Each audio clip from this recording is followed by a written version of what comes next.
مولانا علی میاں ندوی رحمت اللہ علیہ لکھنؤ کے بڑے عالم گزرے. ایک آدمی نے ان کو خط لکھا، بیٹی کا باپ تھا، سنانے کے لیے جا رہا ہوں، کلیجہ منہ کو آ جائے گا. کتنی بڑی فریاد ہے، کتنی بڑی روداد ہے، آپ کے سامنے رکھنے کے لیے جا رہا ہوں، آنکھ سے پٹی ہٹا رہا ہوں. خط لکھا، حضور ہم کو ہماری بیٹی کو زہر کھانے کی اجازت دے دو. ارے خودکشی کرنا چاہ رہے ہو؟ خودکشی حرام ہے، حرام کی اجازت اللہ کو ہے، ہم کو کسی کو نہیں ہے. تم یہ کیا بات کرے ہو؟ کہ حضور مجھ کو چار بیٹی جوان ہے اور کوئی بھی لڑکا بغیر ڈیمانڈ کے میری بیٹی سے نکاح کرنا نہیں چاہتا ہے. میری جیب میں پھوٹی کوڑی نہیں ہے. ایک بیٹی کا مسئلہ ہوتا بھیک مانگ کر کے دولہا خرید کر کے دے دیتا، ایک بیٹی کا مسئلہ ہوتا قرض کا پہاڑ سر پر لے لیتا، بیٹی کے گھر کو بساتا. چار بیٹی کا مسئلہ ہے، اس ذلت کو کتنی بار اٹھاؤں؟ زہر کھانے کی اجازت دے دو تاکہ میں بھی اس مصیبت سے نجات پاؤں، ہماری 4 بیٹی بھی نجات پائے. جب ملاقات ہوتی ہے کماری بیٹی کا باپ کہتا ہے مولانا دعا کیجئے. 8 رشتے آئے، واپس ہو گئے، کوئی رشتہ مکمل نہیں ہوا. بیٹی چپ چاپ سن رہی تھی، کونے میں بیٹھی ہوئی تھی، سوچا کہ میں بڑی بدنصیب عورت ہوں، رشتہ آتا ہے چلا جاتا ہے. چوہے کی دوائی گھر میں رکھی ہوئی تھی، اس کو رات میں سونے سے پہلے گھول کر کے پی لیا، زندگی بھر کے لیے سو گئی. اگر اس معصوم کی جان جا رہی ہے تو یہ سارا سماج گنہگار ہے. ایک مثال ہے، پیغام ختم کر رہا ہوں. بیٹی کی شادی ہو گئی، بیٹی چلی گئی، بعد میں آ کر دیکھا تو باپ چپ چاپ مایوس بیٹھا ہوا ہے. بیٹی نے پوچھا ابا آپ کی بیٹی کی شادی ہو گئی، آپ کو خوش ہونا چاہیے، شادی کے بعد آپ مایوس کیوں؟ کہ بیٹی تمہاری شادی تو ہو گئی، میرے سر پر قرض کا پہاڑ آ گیا، میں بوڑھا ہو چکا ہوں، انتظام نہیں ہے، کہیں ایسا نہ ہو جائے کہ میں مر کر کے قبر میں پہنچ جاؤں اور سوال و جواب آخرت میں ہو جائے. بیٹی اسی صدمے سے 2-4 ہوں، خوشی کے بعد بھی خوشی نہیں ہے، غم میں ڈوبا ہوا ہوں. میں ہاتھ جوڑ کر کے آپ سے کہتا ہوں، اللہ کے بھروسے آپ غریب پر مہربان ہو جائیے، خدا 100 مرتبہ آپ پر مہربان ہوگا، غنی بنا دے گا، آپ کو غریب نہیں رکھے گا. ہاتھ اٹھائیے، فری میں ملے گا تو چھوڑیں گے نہیں، ہاتھ اٹھائیے انشاءاللہ. خیر فری میں ملے گا تو چھوڑیں گے نہیں. بتاؤ کیسے بچے ایمان، بتاؤ کیسے بچے ایمان، کیسے بچے ایمان، بتاؤ کیسے بچے ایمان.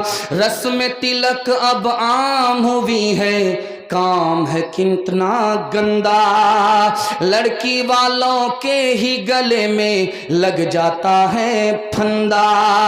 بیچ رہے ہیں یہ لڑکے 2 پیسوں میں ایمان، بتاؤ کیسے بچے ایمان، بتاؤ کیسے بچے ایمان. دکھ ہے لڑکی والے بیچاروں کا ہے اب یہ حال، بیٹی کی شادی میں نکالے پہلے گھر سے مال، گدھ کی طرح سے نوچ رہا ہے انسان کو انسان. بتاؤ کیسے بچے ایمان، بتاؤ کیسے بچے ایمان. بات ہوئی تھی 200 باراتی، منگنی میں بس 30، کھانے میں جب گنتی ہوئی تو نکلے 420. بے دعوت کے کھاتے کیوں ہیں یہ زائد مہمان، بتاؤ کیسے بچے ایمان، بتاؤ کیسے بچے ایمان.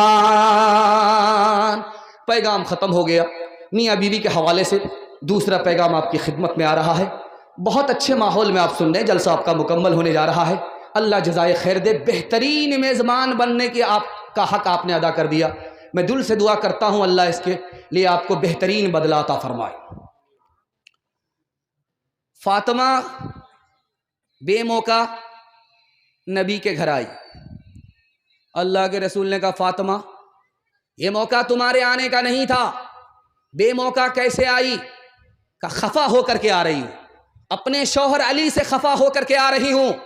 کہ بیٹی میں تمہارا باپ ہوں، علی تمہارے شوہر ہیں، علی کی اجازت کے بغیر اگر میرے گھر میں قدم رکھو گی دروازہ بند ملے گا، کھل نہیں سکتا۔ بیٹی جلدی سے جا کر کے معافی مانگ لو، تمہارا شوہر ہے، سر کا تاج ہے، جلدی سے منا لو، معافی مانگ لو۔ بیٹی اگر تم نے دیر کی، تمہارا جنازہ اٹھ گیا، میں زندہ رہا تو میں تمہاری نماز جنازہ نہ پڑھوں گا نہ پڑھاؤں گا۔ حضرت عمر نے اپنی بیٹی سے ہاتھ جوڑ کر کے کہا، بیٹی ایک بار تم سے غلطی ہوئی، نبی نے تمہیں طلاق دے دیا، میں نے تمہاری طرف سے معافی مانگی، نبی نے دوبارہ تمہیں اپنے نکاح میں رکھ لیا۔ بیٹی آئندہ نبی کو کبھی ناراض مت کرنا، تمہارے شوہر ہیں، تمہارے نبی بھی ہیں، تمہارے شوہر بھی ہیں۔ اگر مجھے پتا چل گیا کہ میری بیٹی نے نبی کو دوبارہ ناراض کیا ہے تو بیٹی میں جب تک زندہ رہوں گا تم سے بات نہیں کروں گا۔ تیسری بات آپ کے سامنے رکھنے کے لیے جا رہا ہوں، رخصتی کا جب وقت ہوتا ہے تو گھر کی ساری عورتیں رونے لگتی ہیں۔ جب بیٹی رخصت ہوتی ہے، سسرال جا رہی ہوتی ہے تو گھر کے سارے لوگ رونے لگتے ہیں، کلیجہ منہ کو آ جاتا ہے۔ جس نے اس منظر کو دیکھا ہے ان کو تجربہ ہو چکا ہے۔ بیٹی جب رخصت ہونے لگی تو ماں نے کان میں کچھ کہا، کان میں کیا کہا آپ کو سن کر حیرت ہوئی۔ ماں نے کان میں کہا کہ بیٹی سسرال جا رہی ہو، شوہر کی آنکھ کی حفاظت کرنا، شوہر کی ناک کی حفاظت کرنا، شوہر کے کان کی حفاظت کرنا۔ تو بیٹی بولی، اماں کان اس کے ہیں، ناک اس کی ہے، آنکھ اس کے ہیں، میں کیسے حفاظت کروں؟ کہا کہ بیٹی تمہارے گناہ کی بدبو تمہارے شوہر کی ناک میں نہ پہنچے، یہ ناک کی حفاظت ہے۔ بیٹی تمہاری گندی بات، گالی کی بات، تمہاری گالی تمہارے شوہر کے کان میں نہ پہنچے، یہ کان کی حفاظت ہے۔ بیٹی جب تمہارا شوہر تمہارے گھر میں رہے تو اٹیچر پھٹیچر مت رہنا، صاف ستھرے کپڑے پہننا، وضو کے ساتھ رہنا، آنکھ میں سرما لگا کر کے رہنا، تاکہ شوہر جب تم کو اپنی آنکھ سے دیکھے تو اس کی آنکھ بھی ٹھنڈی ہو جائے، اس کا دل بھی خوش ہو جائے۔ حضرت فاطمہ کی طرح عمر بھر ایسا کردار ہو تیرا سسرال میں، ساس تیری زمانے سے کہتی پھرے کچھ نہیں چاہیے بس بہو ساس ہو، اے بہن زندگی میں تو رہنا جہاں، گھر کو رکھنا بنا کر کے جنت نما، شکر کرنا ادا رب کے احسان کا، ہاتھ میں تیرے دولہے کا جب ہاتھ ہو۔ دوسرا پیغام پردے کے حوالے سے سننے کے لیے تیار ہے؟ ہاتھ اٹھائیے انشاءاللہ۔ بہت اچھا جلسہ نکل گیا، صرف 2 پیغام 5 منٹ کے باقی رہ گئے، میں آپ سے رخصت ہونے والا ہوں۔ اللہ آج کے جلسے کو بھی قبول فرمائے اور آج کی برکت سے کل کا جلسہ بھی قبول فرمائے۔ جس مدرسے میں یہ جلسہ ہو رہا ہے اللہ اس کو دین دنی رات چگنی ترقی سے مالا مال فرمائے۔ دھیان سے سنیے گا، جلدی سے نکل جائے گا۔ ابو بکر جوان ہیں، بیٹی جوان ہے، بیٹی کا نام عائشہ ہے، ابو بکر باپ ہیں اور سگی بیٹی عائشہ ہیں۔ نبی صلی اللہ علیہ وسلم نے دیکھا کہ دونوں باپ بیٹی بیٹھے ہوئے ہیں تو آپ نے فرمایا، ابو بکر تمہاری بیٹی جوان ہے، تم خود جوان ہو، اکیلے مت بیٹھو، ایک تیسرا آدمی بھی ساتھ بٹھا لو، شیطان دور نہیں ہے۔ حضرت عمر کے گھر عمر کی بیٹی آ گئی، عمر دروازے پر آ گئے، لوگوں نے پوچھا کہ بیٹی اندر، آپ بیٹی کو چھوڑ کر کے دروازے پر، کہا گھر میں بیوی نہیں ہے، بیٹی صرف گھر میں موجود ہے، میں بھی جوان ہوں، میری بیٹی بھی جوان ہے، تیسرا شیطان ہے، اس لیے گھر کے اندر کے بجائے گھر سے باہر آ گیا۔ سر سید احمد خان صاحب کا آپ نے نام سنا ہے، انہوں نے اسلام کو، مسلمانوں کو بہت بڑا تحفہ دیا، مسلم یونیورسٹی دیا۔ ان کے پاس ایک قانون آیا، قانون کا مسودہ آیا، اس میں لکھا ہوا تھا، سب کے سامنے پڑھا جا رہا تھا، پاس ہونے سے پہلے اس مسودے کو پڑھا جا رہا تھا کہ جو عورت پردے میں رہے گی وہ بیمار پڑ جائے گی، جو عورت پردے میں رہے گی وہ بزدل رہے گی، بہادر نہیں رہے گی، جو عورت پردے میں رہے گی وہ بدگمان رہے گی، نیک گمان نہیں رہے گی۔ جو عورت پردے میں رہے گی اس کو ترقی نہیں ہوگی۔ سر سید احمد خان صاحب نے اس بل کو لیا اور پھاڑ کر کے پھینک دیا، بھاڑ میں جائے ایسا بل۔ حکومت چلی گئی ہے، اگر عورت کو پردے میں نہیں رکھو گے عورت بھی چلی جائے گی۔ اگر عورتوں کی یہ حالت رہے گی کبھی زندگی میں نہ راحت رہے گی۔ اگر عورتوں کی یہ حالت رہے گی کبھی زندگی میں نہ راحت رہے گی۔ کوئی ننگے سر جا کے بازار ٹہلے، کوئی ننگے سر جا کے بازار ٹہلے، شریعت سے کب تک بغاوت رہے گی۔ نماز اور روزے کی فرصت نہیں ہے، بتاؤ یہ کیسے سلامت رہے گی۔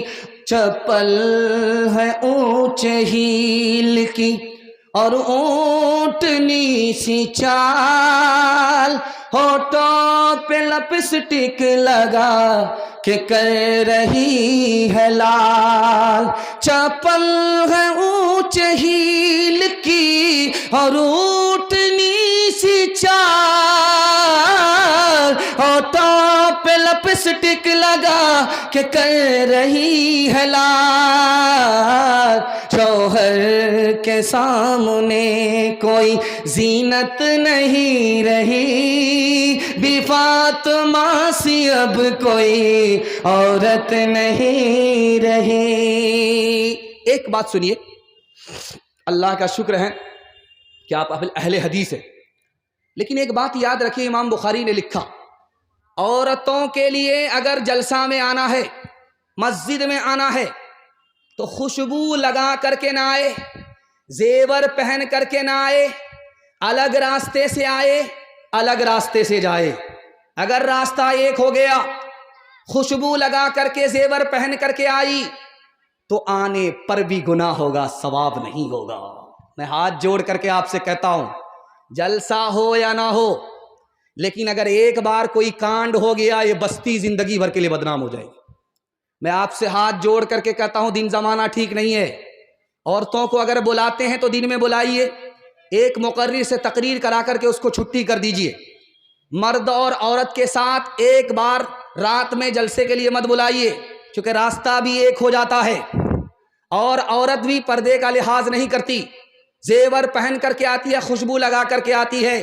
یاد رکھیے، جلسہ تو ایک بار ہوا، دوبارہ بھی ہوگا، لیکن عورت کی اگر آبرو ایک بار جائے گی کبھی لوٹ کر کے نہیں آئے گی۔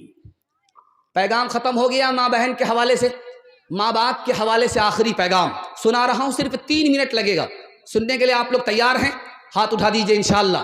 بہن سے زیادہ سالی پر مہربان ہوں گے، ہاتھ اٹھائیے انشاءاللہ۔ ذرا دھیان رکھیے گا، جلدی سے نکل جائے گا۔ بوڑھا پیچھے، جوان آگے۔ اللہ کے رسول نے روکا، او جوان رک جاؤ، یہ تمہارے پیچھے جو بوڑھا ہے کون ہے؟ کہا میرے والد ہیں۔ کہا سبحان اللہ، اگر تمہارے والد ہیں تو اپنے باپ کے آگے مت چلا کرو، اگر تمہارے والد ہیں تو اپنے باپ سے پہلے مت بیٹھو، اگر یہ تمہارے والد ہیں تو اپنے باپ کا نام زبان سے مت لو، محبت کے خطاب سے باپ کو پکارو۔ اگر تمہارا باپ ہے بڑھاپے میں پیشاب کر دے، بیماری کی وجہ سے پیشاب کر دے، تو اس بوڑھے کے پیشاب کو اس طرح پاک کرو جیسے بچپن میں محبت سے تمہارے پیشاب کو پاک کیا ہے۔